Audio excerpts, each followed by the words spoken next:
Fans around the world report inconsistencies in their favorite stories. Are they real, or just a result of having way too much time on your hands? The internet searches for answers on Suck My Fan Theory.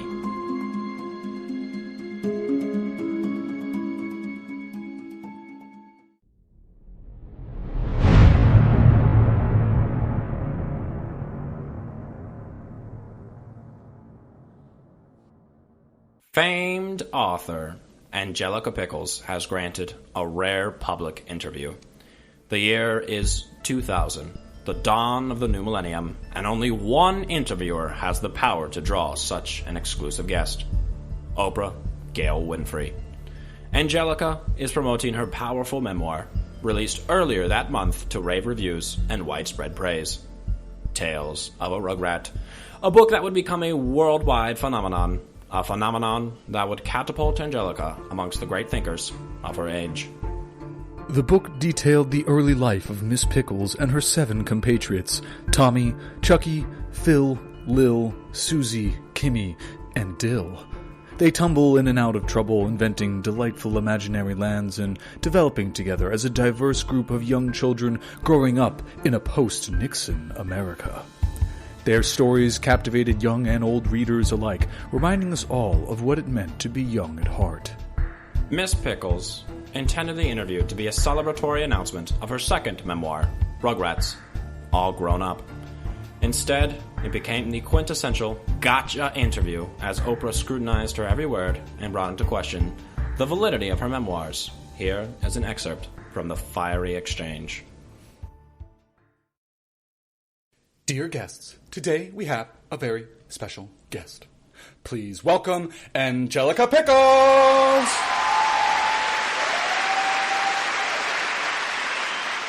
Everybody, I want you to look under your chair. You have a copy of Angelica's book, but don't open it yet, because it might be fake. So Angelica, literary fraud, how do you respond to accusations that the characters of your book aren't actually real? Yes. I have heard those kooky claims from the fringes of the literary community. The people making those claims have been laughed out of literary circles, and it seems childish for me to even entertain these theories. Excuse the pun. But why have we never heard from Tommy, or Chucky, or Lil? Why not quash these rumors once and for all with a simple public appearance on the Oprah Winfrey Show in front of the entire world? The audience has doubts. You have doubts. And you have doubts. And you have doubts. And everybody has doubts. Obviously, I changed their names. What kind of parent would name their twins Lil and Phil? My friends prefer to keep their personal lives intact, unlike me. Sometimes I think they made the smarter choice and I'm the crazy one. It took me long enough to convince them to let me write about our childhood. Getting them into public would be impossible. Oprah would continue to grill Miss Pickles for the next 30 minutes. The answers were not satisfactory. This less than convincing display would have made headlines had Oprah not, later in that episode, gone on to give everyone in the audience a brand new car. While each attendee went home content with a sparkling new 2001 Chrysler Sebring, the suspicious nature of Angelica's answers faded from the public's memory. This psychological phenomenon has come to be known as Oprah groupthink. Commonly referred to as Harpo syndrome, it is the act of complete amnesia in aftermath of reckless philanthropy. A subject will be unable to recall even the most traumatic, life-altering events when that event is immediately followed by receiving free merch. Hear testimony from members of the audience suffering from Harpo syndrome. Keep in mind, these two poor souls were attending the Oprah Winfrey Show moments after experiencing traumatic events. The first having just learned he had lost his job and his wife was filing for divorce. The second had slept in too late to attend the free continental breakfast at her La Quinta Inn and Suites. Oh my god, I could not believe that I went to the Oprah Winfrey Show and she gave me a new car. I don't care if it breaks down after even like 3 months of driving it or that I have to pay $10,000 of taxes on it. It was a new car. Angelica Pickles? Who the is that? Imagine this. One moment, you're just a normal person on the street. The next moment, you're whisked away to a fantasy land and Oprah Winfrey is yelling right in your face. Cut to you, cruising down the highway, wind in your hair, in a new 2001 Chrysler Sebring. The tunes are loud, the sun is shining, the AC is already broken, and you are living. Huh? Didn't she write that baby book? I'm not familiar. Do you think it's on cassette so I can listen in my car? So as the public feasted on the saccharine sweet distraction of a new 2001 Chrysler Sebring, a car J.D. Power and Associates called a vehicle, Angelica Pickles was able to escape with her public image untarnished. But a movement began among a group of skeptics who refused to be easily swayed by mid-sized sedans. Internet journalist Eric Dubé, renowned for his work on the Flat Earth Theorem, an expose of the hoax known as paleontology, decided to set about investigating the authenticity of these questions. Following credible leads gleaned from online message boards, Dubé tracked down the author's childhood home in suburban Los Angeles, California. He began searching the only way he knew how, knocking on doors and shouting down old people in the middle of the day, hoping to find someone that knew Angelica when she was a child. Yes? Oh, hello, young man. What can I do? Hey, I'm looking for Angelica. Angelica? I don't think I know Angelica Pickles. Angelica? The name doesn't ring a I know bell. she used to live here. Where's Angelica? Are you talking about that young lady who lived down there? No, you know exactly what I'm talking about, you old Oh, I'm sorry. I quite don't understand. Why are you lying to the American people? You're lying to me. I'm an American. I didn't think I'm lying to anybody. You came and knocked on the babies. The freaking babies, you old What do you say about the claims that the babies were never real? Babies weren't real? What babies are you talking about? The babies! The freaking babies! The Rugrats! The freaking Rugrats! I know what I'm talking about! Are you trying to say I don't know what I'm talking about? You need to calm down. No, don't tell me to calm down! I'm tired of this. I'm tired of the babies. She's making it up. She's making all of it up. Nixon was a hero. The American people deserve the truth. Bankers funded the experiments on Scooby-Doo. Willy Wonka ran a sex ring. And you need to tell me where Angelica is. After 3 days, 5 neighborhoods, and 8 separate charges of aggravated trespassing, all of which were later brought to civil court, Dubé uncovered a bombshell, an eyewitness, a person who was actually there, a person who could corroborate Angelica's claims or condemn her, a one Arlene Pickles, widow and third wife to Louis Grandpa Lou Pickles, Angelica's paternal grandfather. In this shocking, ad-riddled 3-hour tell-all interview posted to YouTube, Dubé uncovers many shocking truths, among which are Angelica's reputation as the neighborhood bully, the fact that she changed no names in her memoir, and that most of the children, tragically, never existed at all. Could it be that Angelica was a liar, making things up for her memoirs to manipulate audiences and make millions? Or perhaps something more sinister? What if we said we found a medieval codex, one foretelling the prophecy of a witch duping the world into believing in ghosts? Some believe that this witch is Angelica herself. Others yet say that she wasn't knowingly duping anyone. What if Angelica actually believed everything she wrote in her memoirs, even if none of it was actually true? In her exclusive tell-all interview, Arlene reveals the sad, true story that her step-granddaughter is actually a poor, unfortunate soul. Like many great authors before her, her mind has slipped through the cracks of sanity and ended up in a dazed world, based off of half-truths and constructed reality. Some of the claims made in the book are undoubtedly true. Others are the tragic result of a tough childhood. Neglected by her parents and raised in a household marred with grief, Miss Pickles was forced to make up her own friends, all influenced by the melancholic adults her parents associated with. Newspaper clippings from 1985 tell the unfortunate tale of Melinda and Charles Finster, a young mother out for a Sunday drive in the California mountains with her beautiful ginger baby boy, affectionately known as Chucky. The winding roads of the High Sierra are treacherous even in perfect conditions, as they cut in and out of loose rock and skirt perilous cliffs.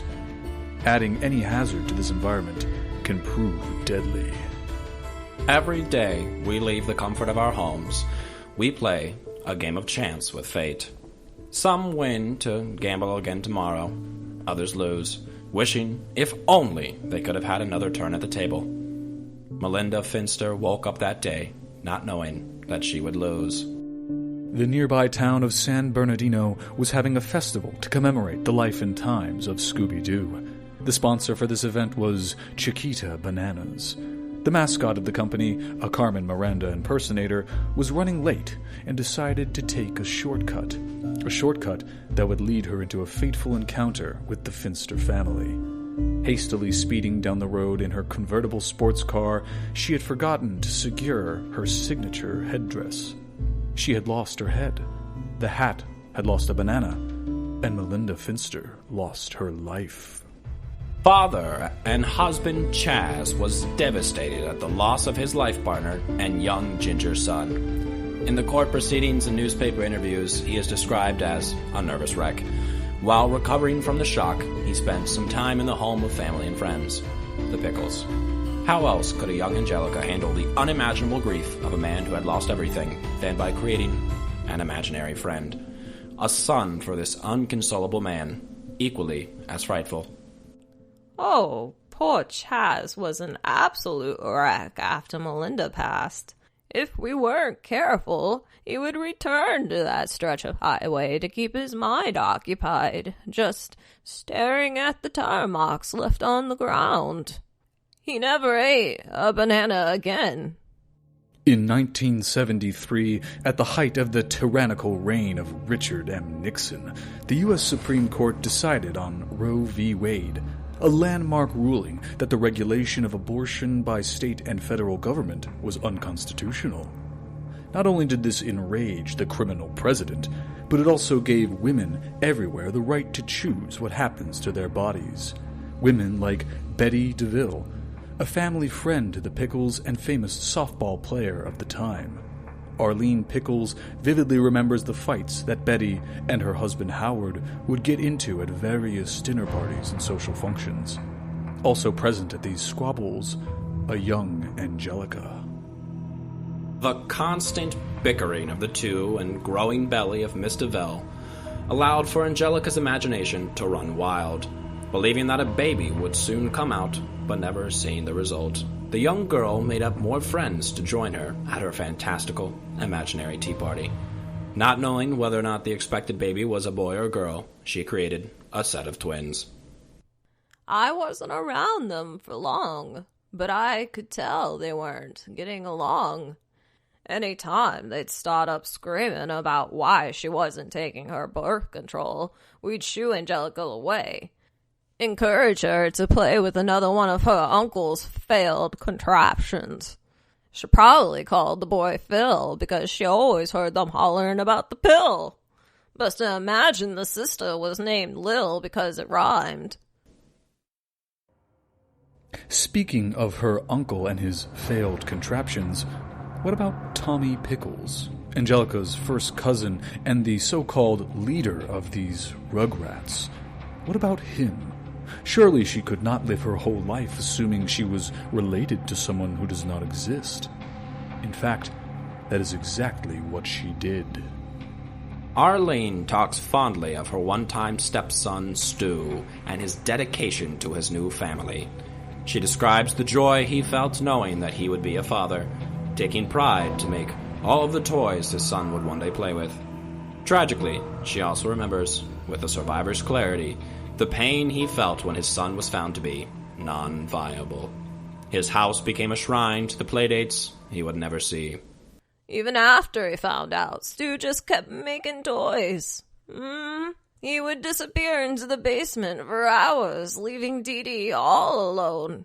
At one point, I thought he was going to pull out each one of those precious purple hairs of his. He couldn't bear to have any other children play with them. There you have it. Of the Rugrats, Chucky had died in a car accident, the twins had been aborted, and her own cousin, Tommy Pickles, was painfully taken by the cold, Nixon-like hands of the Grim Reaper before he was ever born. The prophecy from the medieval codex came true, but only partially.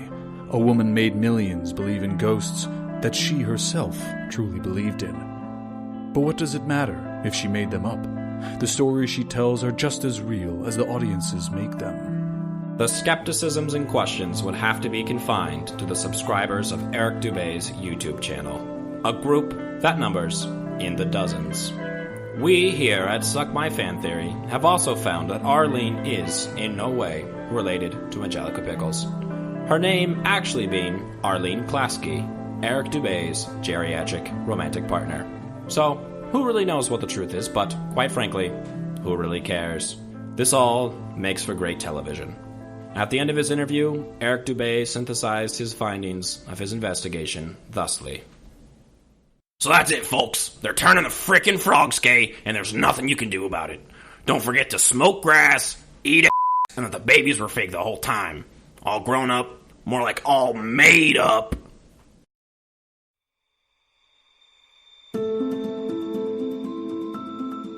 Fans around the world report inconsistencies in their favorite stories. Are they real, or just a result of having way too much time on your hands? Thank you for joining us in our investigations on Suck My Fan Theory.